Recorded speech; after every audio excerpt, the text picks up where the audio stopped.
नमस्कार,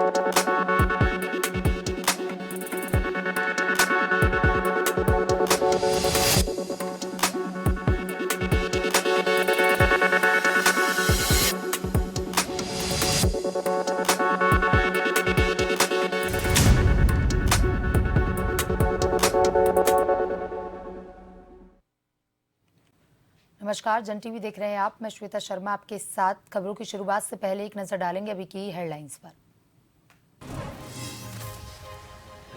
भैराणी सेन में आहूत होने वाले मानसून सत्र की तैयारियां पूरी, अधिकारी और कर्मचारी रवाना, सुरक्षा के पुख्ता इंतजाम। 21 से 23 अगस्त तक होगा विधानसभा का मानसून सत्र। सीएम धामी का रुद्रप्रयाग और चमोली दौरा, कई विकास योजनाओं का करेंगे लोकार्पण शिलान्यास। आपदा से प्रभावित सोनप्रयाग क्षेत्र का करेंगे हवाई सर्वेक्षण।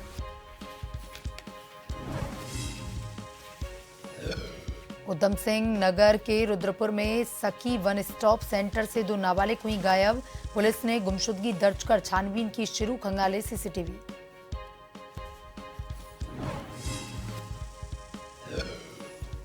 एक बार फिर अवरुद्ध हुआ बद्रीनाथ राष्ट्रीय राजमार्ग, पागल नाला, गुलाब कोटी, छिनका में आया भारी मलबा। इलाके में सोमवार देर शाम से हो रही है मूसलाधार बारिश, जनजीवन अस्त व्यस्त। उत्तराखंड में भारी बारिश की संभावना, ऑरेंज अलर्ट जारी, लोगों के लिए चेतावनी। पिथौरागढ़ में लगातार बारिश से हालत खराब, बादल फटने से एक मकान को भी हुआ नुकसान, गांवों का संपर्क टूटा।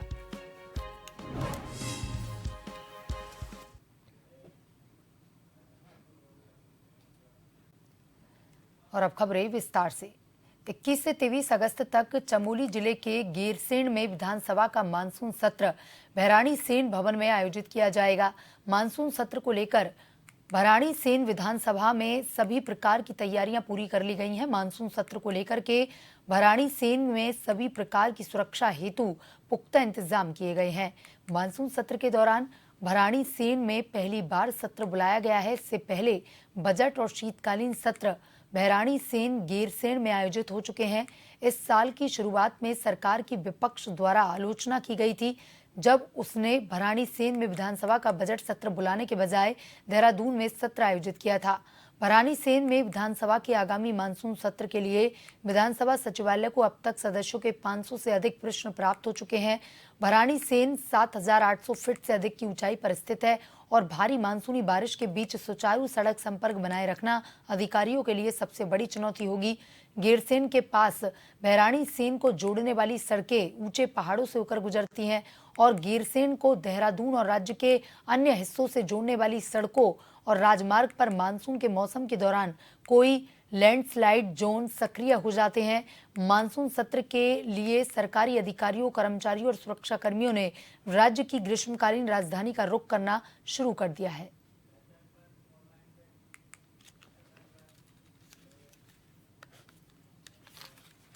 और इसी खबर पर ज्यादा जानकारी के साथ हमारे bureau chief SN Pant phone line पर जुड़ चुके हैं।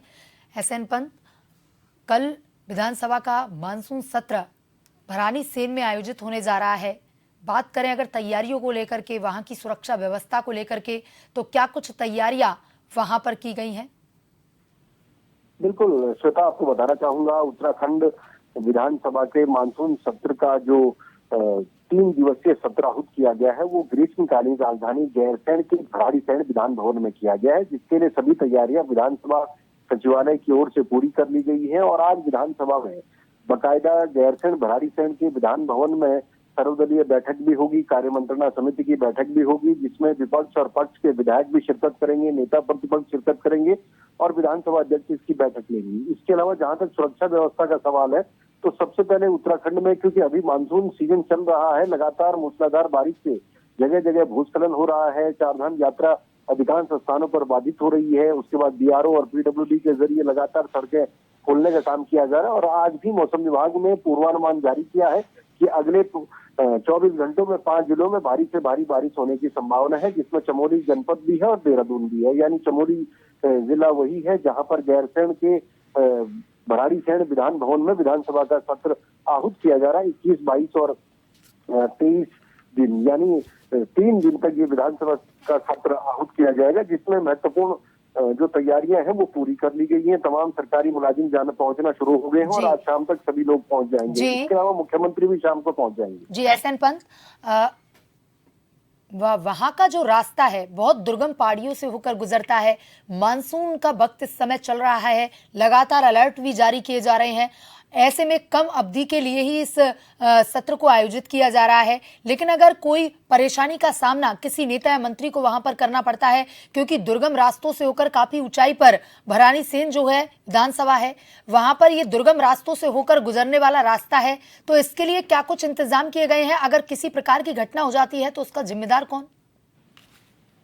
देखिए, उत्तराखंड में मानसून आना कोई या भूस्खलन होना कोई नई बात नहीं है और लगातार आती है, लेकिन जब दैवीय आपदा बड़े प्रकोप के रूप में सामने आती है तो बड़े जान माल का नुकसान होता है और उसी को हम दैवीय प्रकोप भी कहते हैं। लेकिन अगर जिस तरीके से भराड़ी शहर में विधानसभा का सत्र आहूत किया जा रहा है, 3 दिवसीय ये सत्र है, इस दौरान ये बात सच है कि जो ऑल वेदर रोड के प्रोजेक्ट पे काम चल रहा है उसके कारण से सड़कें बाधित हो रही हैं, भूस्खलन हो रहा है। हल्की सी बारिश में भी भूस्खलन हो जाता है, सड़कें बाधित हो जाती है। लेकिन उसके लिए सरकार ने वैकल्पिक व्यवस्था के तौर पर बीआरओ और पीडब्ल्यूडी की जो मशीनें हैं उनको हर नेशनल हाईवे के हर 3 किलोमीटर के दायरे में उपलब्ध कराया है, ताकि अगर कहीं पर सड़क बाधित होती है तो ऐसे में उसको तत्काल प्रभाव से ठीक कर दिया जाएगा, खोल दिया जाएगा, उसके बाद ट्रैफिक को आगे सुचारू किया जाएगा।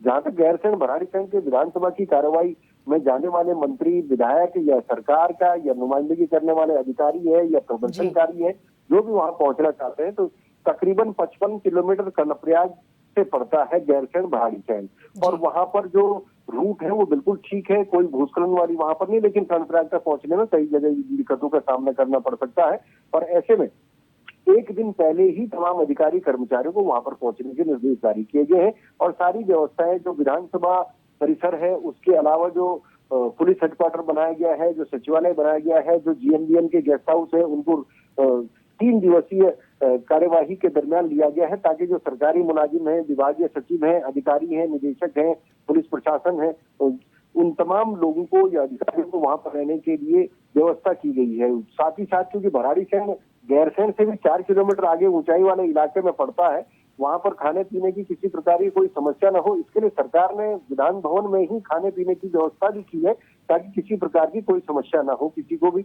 लेकिन जहां तक दैवीय प्रकोप या आपदा का सवाल है, उसके लिए वैकल्पिक व्यवस्था के तौर पर जरूर एसडीआरएफ को, एनडीआरएफ को और जो एजेंसियां हैं, जो कार्यदायी संस्थाएं हैं, जो पिछले दिनों से सड़कों में जो गड्ढे थे उनको पाटने का काम पीडब्ल्यूडी के अधिकारियों की ओर से लगातार किया गया है। तो अभी वर्तमान में सड़क ठीक है, बारिश जरूर हो रही है, ये जरूर कहा जा सकता है कि अगर कहीं पर भूस्खलन होता है तो सड़कें बाधित जरूर हो जाएंगी, लेकिन उसको तत्काल प्रभाव से खोलने की तैयारियां या फिर उसकी व्यवस्था सरकार ने की है।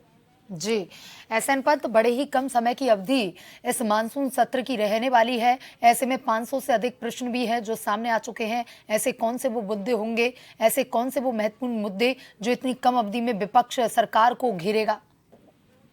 बिल्कुल, देखिए, सत्र की जो सत्रावधि है उसके मद्देनजर विपक्ष ने सवाल जरूर खड़ा किया है कि आखिरकार कम समय में ही मानसून सत्र क्यों किया जा रहा है। लेकिन सरकार की तरफ से जो तैयारियां थी, क्योंकि ये गैरसैंण के भराड़ीसैंण में जो कार्रवाई हो 3 दिवसीय, उसके मद्देनजर क्योंकि मानसून सीजन में हो रही है, इसलिए सत्र की जो अवधि है उसको कम किया गया है, ताकि ज्यादा से ज्यादा जो कार्य है वो नियमावली के तहत इन 3 दिवसीयों पर ही किया जाए, जिसके लिए विपक्ष ने जरूर आवाज उठाई है कि उसका विरोध भी किया है कि सत्र की अवधि बढ़ाई जानी चाहिए। जहां तक कार्यवाही का सवाल है, तो तमाम जो कानून व्यवस्था है, जो विकास के मुद्दे हैं, जो उन मुद्दों को लेकर के या लोकायुक्त के मुद्दे को लेकर के विपक्ष जरूर सरकार पर हावी होने की कोशिश करेगा, लेकिन वहीं सरकार की तरफ से संसदीय कार्य मंत्री ने पूरी तैयारी की हुई है कि अगर विपक्ष किसी मुद्दे पर चर्चा चाहता है तो उस पर जरूर सरकार जवाब देगी और पूरे तथ्यों के साथ जवाब देने के तैयार। लेकिन खास बात ये है इस पूरे विधानसभा सत्र की कार्यवाही के दरमियान, क्योंकि इस बार अनुपूरक बजट जो मानसून सीजन में लाया जा रहा है, जिसको लेकर के सब विभागों की नजर टिकी होगी कि उनके विभाग के लिए अनुपूरक के तौर पर क्या कुछ मिलने वाला है, कितना बजट मिलने वाला है, ये महत्वपूर्ण इस बार के बजट में देखने को मिलेगा और इस बार के जो अनुपूरक बजट लाया जाएगा उसका ही इंतजार तमाम विभाग करेंगे। जी एसएन पंत, तमाम जानकारी के लिए धन्यवाद।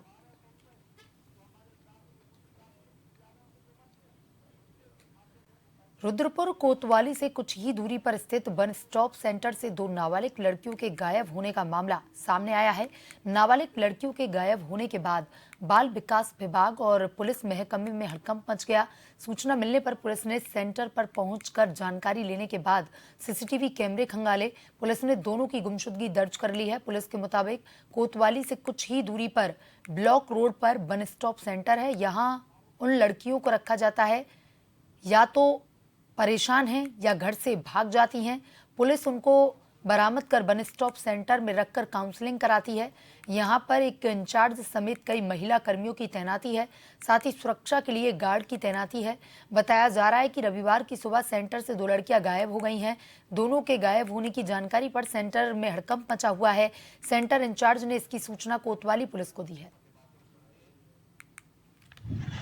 सुबह हमें करीब 9:30-10 बजे जानकारी प्राप्त हुई कि जो वन स्टॉप सेंटर हमारा रुद्रपुर में है, यहाँ से 2 जो नाबालिग लड़कियां हैं, 15 साल उनकी उम्र है, एक सितारगंज की निवासी है और एक ट्रांजिट कैंप क्षेत्र की निवासी। ये दोनों बिना बताए कहीं चली गई हैं। इसकी सूचना हमें वन स्टॉप सेंटर द्वारा की गई थी। जहां उत्तराखंड के नर्स हत्याकांड को लेकर के सूबे भर में सवाल का माहौल है, तो इसी बीच उधम सिंह नगर के पुलिस कप्तान का ऐसा हैरान कर देने वाला बेतुका बयान सामने आया है जिसकी चर्चा होना लाजमी है। बयान भी ऐसा जो गैर जिम्मेदाराना बयान है, जो कि अब जमकर वायरल हो रहा है। कोलकाता हत्याकांड के बाद उत्तराखंड के उधम सिंह नगर में नर्स हत्याकांड को लेकर छात्र छात्रा विरोध प्रदर्शन कर रहे थे। इस दौरान SSP Udham Singh Nagar doctor Manjunath TC प्रदर्शनकारी छात्र छात्राओं को समझा रहे थे कि एसएसपी ने आवेश में आकर कहा कि मैंने अकेले ने दरिंदों को सुधारने का ठेका नहीं ले रखा है, जो बयान अब चर्चा का विषय बना हुआ है। कानून व्यवस्था की ओर कोई ध्यान नहीं है। जिस तरह बेहुदा बयान कप्तान ने दिया है, उसके खिलाफ तो एफआईआर लॉन्च होनी चाहिए, उसके खिलाफ कार्रवाई होनी चाहिए। पर सरकार गूंगी है, बहरी है, उनको दिखता नहीं इस सरकार को। आप देख लीजिए कलकत्ता में हुआ, डॉक्टर के साथ पूरा देश सड़कों पे है, और उत्तराखंड के भी हमारे मुख्यमंत्री से लेकर सारे लोग बोल रहे हैं, और उत्तराखंड के अंदर उसी तरह का कांड हो रहा है, पर यहाँ का कोई सरकार नहीं बोल रही। एक विशेष समुदाय की है, इसलिए आज लोग सड़कों पे नहीं है। अगर किसी और समुदाय की होती तो आज लोग सड़कों पे होते, उत्तराखंड में जीना हराम कर देते प्रशासन का, सरकार का। और दुर्भाग्य की हमारी सोच कितनी खराब हो चुकी है। मैं इसको विधानसभा के अंदर लेके आऊंगा, बोलूंगा कानून व्यवस्था पे, और इस पे निश्चित रूप से, क्योंकि एक व्यक्ति का काम नहीं है, ये जो खुलासा हुआ है एक व्यक्ति के नाम पर हुआ है, एक व्यक्ति का काम नहीं है। सामूहिक कम से कम 2-3 लोग इसके अंदर शामिल हैं, और इसको खाली एक व्यक्ति को पकड़कर ईडीसीडी कर दी गई। इसमें कप्तान की भूमिका भी बहुत संदिग्ध है। और जिस व्यक्ति ने एक महिला की हत्या की है, उसका हथियार कहाँ है, सारे एविडेंस कहाँ है, कहाँ है वो पैसा, कहाँ है वो पर्स, कहाँ है वो मोबाइल, ये सब कौन इकट्ठा करेगा? ये पुलिस इकट्ठा करेगी। वो दरिंदा जिसने भी तस्लीम जहां की हत्या की है, बलात्कार किया है, ऐसे व्यक्ति को सजा कैसे मिलेगी जब तक साक्ष्य नहीं होंगे? इनके पास कोई साक्ष्य नहीं है, उसको रिमांड पे लेने की तड़फ नहीं है। क्यों? एक अल्पसंख्यक समुदाय की महिला है ना, इसलिए बदले की भावना के चलते ये दोहरा मापदंड नहीं चलेगा। ये आईपीएस कांग्रेस कार्यकर्ता मसूरी कांग्रेस अध्यक्ष अमित गुप्ता के नेतृत्व में मसूरी के शहीद स्थल पर एकत्रित हुए। वहीं कोलकाता में ट्रेनी डॉक्टर के साथ हुए दुष्कर्म के बाद निर्मम हत्या के विरोध और उत्तराखंड में बढ़ते महिला उत्पीड़न और अत्याचार के मामले को लेकर मसूरी शहीद स्थल पर 1 घंटे का मौन व्रत रखा गया। वहीं कोलकाता में ट्रेनी डॉक्टर और अंकिता भंडारी की याद में मोमबत्ती जलाकर उनको श्रद्धांजलि दी गई। शहर कांग्रेस अध्यक्ष अमित गुप्ता और महिला कांग्रेस अध्यक्ष जसवीर कौर ने कहा कि आज प्रदेश और देश में महिला सुरक्षित नहीं है। भारतीय जनता पार्टी बेटी पढ़ाओ बेटी बचाओ का नारा लगा रही है। वहीं महिलाओं को स्वावलंबी बनाए जाने को लेकर बड़ी बड़ी बातें कर रही है, परंतु देश में महिलाएं असुरक्षित हैं। उन्होंने कहा कि उत्तराखंड में धामी सरकार पूरी तरीके से फेल हो चुकी है। पुष्कर सिंह धामी के नेतृत्व में कानून व्यवस्था चरमरा गई है। महिलाओं के सम्मान के लिए यहाँ पर 1 घंटे का मौन रखा है। उन महिलाओं के लिए जिनके साथ आए दिन दुष्कर्म, उत्पीड़न, ऐसी घटनाएं हो रही हैं, लेकिन जो हमारी सरकारें हैं वो कहीं ना कहीं चेत नहीं रही है उनके लिए। चाहे आप अंकिता भंडारी का हत्याकांड ले लो, आज वर्षों बीत गए लेकिन उसका आज तक खुलासा नहीं हो पाया।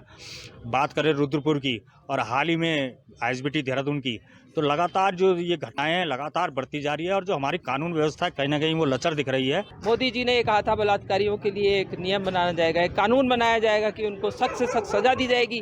तो वो अपने जितने इनके भाजपा के बलात्कारी हैं जिन्होंने, जो कि प्रूव हो चुके हैं कि इन्होंने बलात्कार किया, उनको क्यों नहीं सजा दी जा रही। और मैं तो यही कहना चाहूँगी कि इस देश में महिला, बच्ची, बेटी कोई सुरक्षित नहीं है और इनको एक ऐसा कठोर कानून बनाना चाहिए जिससे कि बलात्कारियों को सख्त से सख्त सजा दी जाए और उनको देखते ही गोली मार दी जाए। जम्मू कश्मीर के लेह में सैन्य युद्ध अभ्यास के दौरान गैरसैंण के रहने वाले हवलदार वसुदेव सिंह परोड़ा शहीद हो गए। सेना के विशेष वाहन द्वारा शहीद वसुदेव सिंह का पार्थिव शरीर उनके पैतृक गांव सारकोट लाया गया। बेटे का शव देखकर परिजनों और गांव वालों का रो रो कर बुरा हाल हो गया। उन्हें उनके पैतृक घाट पर सैन्य सम्मान के साथ अंतिम विदाई दी गई। सैन्य युद्ध अभ्यास के दौरान घटी घटना में हवलदार वसुदेव सिंह शहीद हुए हैं। मिली जानकारी के अनुसार वसुदेव सिंह साल 2010 में भारतीय सेना का हिस्सा बने थे। वे इन दिनों जम्मू कश्मीर के लेह में भारतीय सेना के 55 बंगाल इंजीनियर में तैनात थे। चंपावत जिले के लोहाघाट के सुई विशुंग के प्रसिद्ध वायु रथ महोत्सव में रक्षाबंधन के दिन बिना रस्सों के सहारे उठे मां भगवती के वायु रथ ने 5 गांव सुई और 20 गांव विशुंग की परिक्रमा की। श्रद्धालुओं ने देवी रथ के दर्शन कर पुण्य लाभ अर्जित किए। इससे पूर्व विधि विधान से सुई के शिव मंदिर प्रांगण में 4 घोली के आयुधों को पवित्र जल व दूध से स्नान करवाया गया। रथ के साथ चल रहे देव डांगरों व देवी के गणों ने आधा दर्जन से अधिक स्थानों में दूध तथा अक्षत का गाल खाई। रथ यात्रा 24 गांव से शुरू हुई जो पऊ, चनकांडे, डूंगरी होते हुए विशुंग को निकली। रथ के आगे भगवती के वेताल तथा पीछे हजारों की संख्या में जयकारे लगाते हुए हर आयु वर्ग के भक्त चल रहे थे। इसी के साथ ही 5 दिनों से चले आ रहे वायु रथ महोत्सव का समापन हो गया। सोमवार को रक्षाबंधन के पर्व पर चंपावत जिले के देवीधुरा में मां बाराही मंदिर के प्रांगण में खेली गई विश्व प्रसिद्ध बग्वाल यानी कि पत्थर मार मेले में 142 लोग घायल हो गए, जिनमें से 2 गंभीर घायलों को जिला चिकित्सालय चंपावत रेफर कर दिया गया। बग्वाल में कई दर्शक भी घायल हो गए हैं। शुरुआत में बग्वाली वीरों के द्वारा फल फूलों से बग्वाल खेली जा रही थी। बाद में बग्वाली वीरों ने जोश में मां के जयकारे लगाते हुए पत्थरों से बग्वाल खेलना शुरू कर दिया, जिसमें दोनों पक्षों के कई लोग घायल हो गए हैं। वहीं सभी घायलों का देवीधुरा अस्पताल तथा मेला कैंप में स्वास्थ्य कर्मियों के द्वारा उपचार किया जा रहा है। वहीं मुख्यमंत्री धामी के साथ हजारों लोग बग्वाल के साक्षी बने। बद्रीनाथ राष्ट्रीय राजमार्ग पागलनाला गुलाबकोटी छिनका में भारी मलबा आने के चलते मार्ग अवरुद्ध हो गया। सोमवार देर शाम से पहाड़ों में मूसलाधार बारिश हो रही है, जिससे जनजीवन अस्त व्यस्त है। लगातार गुलाबकोटी के पास बद्रीनाथ राष्ट्रीय राजमार्ग बाधित होने से तीर्थयात्रियों से लेकर स्थानीय लोगों को भारी दिक्कतें हो रही हैं। बद्रीनाथ राष्ट्रीय राजमार्ग पागलनाला छिनका गुलाबकोटी में बद्रीनाथ राष्ट्रीय राजमार्ग बाधित होने से सभी प्रकार के वाहनों की लंबी कतारें लगी हुई हैं। तीर्थयात्री से लेकर के स्थानीय लोग मार्ग खुलने का इंतजार कर रहे हैं। संबंधित विभाग की बड़ी बड़ी मशीनें भी घटनास्थल पर पहुंच गई हैं और मार्ग खोलने की कोशिश जारी है।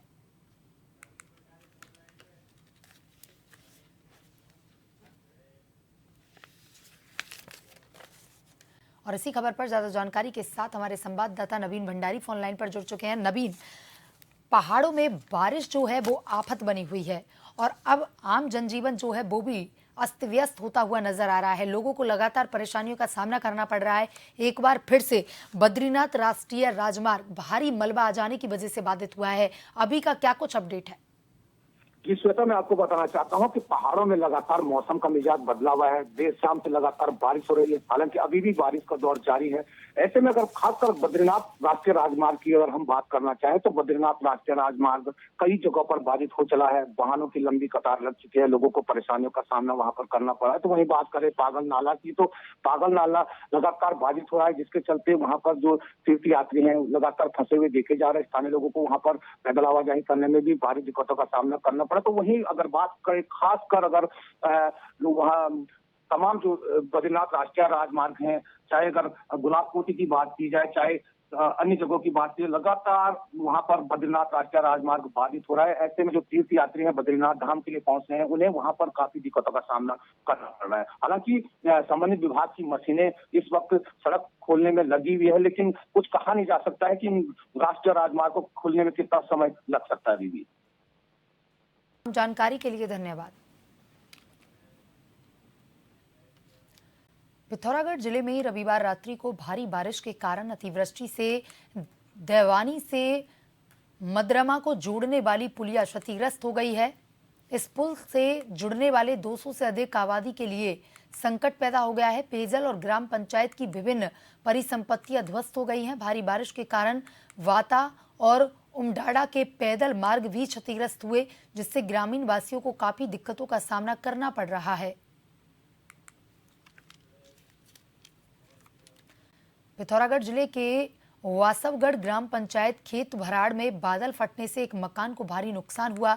आपको बता दें कि 18 अगस्त की रात को भारी बारिश के दौरान बादल फटने के कारण खुशहाल राम का मकान क्षतिग्रस्त हो गया। रात्रि 11 बजे के बाद अचानक बादल फटने से खेत भराड़ क्षेत्र में काफी नुकसान हुआ। गनीमत रही कि कोई भी जान माल का नुकसान नहीं हुआ। खेत में खड़ी 50% से अधिक फसल नष्ट होने से कृषि युक्त भूमि पूरी तरह से नष्ट हो गई।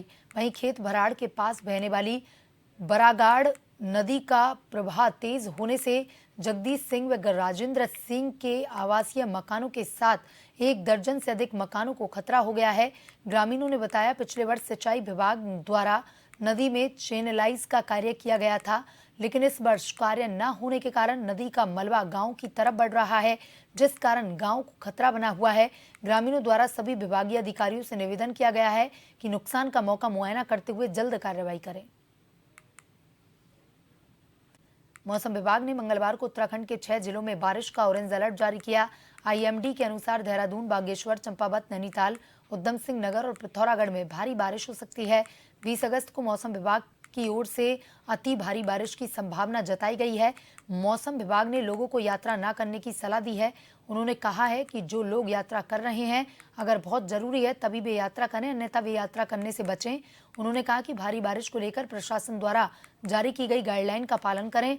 जो लोग भूस्खलन प्रभावित क्षेत्रों में रहते हैं, उन्हें भी सतर्क रहने की जरूरत है। मौसम विभाग ने कुछ जिलों में ऑरेंज अलर्ट और कुछ जगहों के लिए येलो अलर्ट जारी किया। विभाग के अनुसार 21 अगस्त के बाद लोगों को भारी बारिश से राहत मिल सकती है। जोशीमठ ज्योतिर्मठ ब्लॉक के अंतर्गत आने वाला दूरस्थ गांव डुमक विगत 19 दिनों से लगातार सड़क संबंधित समस्याओं को लेकर के अपने ही गांव में कार्मिक धरना प्रदर्शन कर रहा है और शासन और प्रशासन के खिलाफ जमकर नारेबाजी कर रहा है।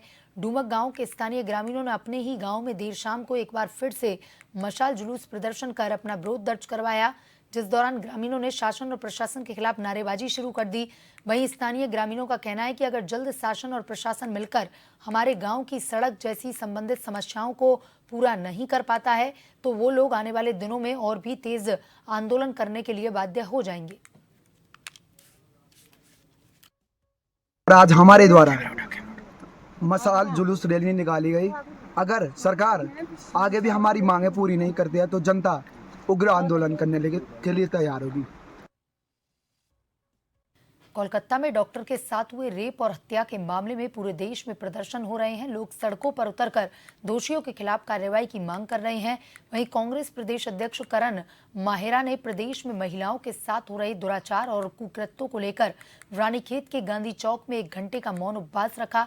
इस दौरान ब्रह्मकुमारी संस्था की बहनों के द्वारा महिलाओं के साथ दुराचार और उत्पीड़न के खिलाफ मौन उपवास पर बैठने के लिए करण माहेरा को राखी बांधी। इस दौरान पुलिस प्रशासन भी पूरी तरह से मौजूद रहा। करण माहेरा ने कहा कि बेटी बचाओ बेटी पढ़ाओ का नारा देने वाली सरकार के कार्यकाल में इन 7 वर्षों में हम महिला अपराध में आखिरी स्थान से पहले स्थान पर आ गए हैं। देवभूमि शर्मसार हो रही है, रोज नित्य नए ऐसे मामले सामने आ रहे हैं। इसलिए आज राखी के इस त्योहार में बहन जिस दिन रक्षा सूत्र भाई को बांधती है, उस दिन मैंने आह्वान किया अपने सभी नेताओं से, अपने सीनियर्स से कि वो जहां भी हैं वहां आज 1 घंटे का मौन उपवास रखें ताकि हम बेटियों को ये संदेश दे सकें कि हम सब उनकी सुरक्षा के लिए साथ खड़े हैं। पुलिस और प्रशासन अगर गलत खुलासे करेगी उसका भी पुरजोर विरोध करेंगे।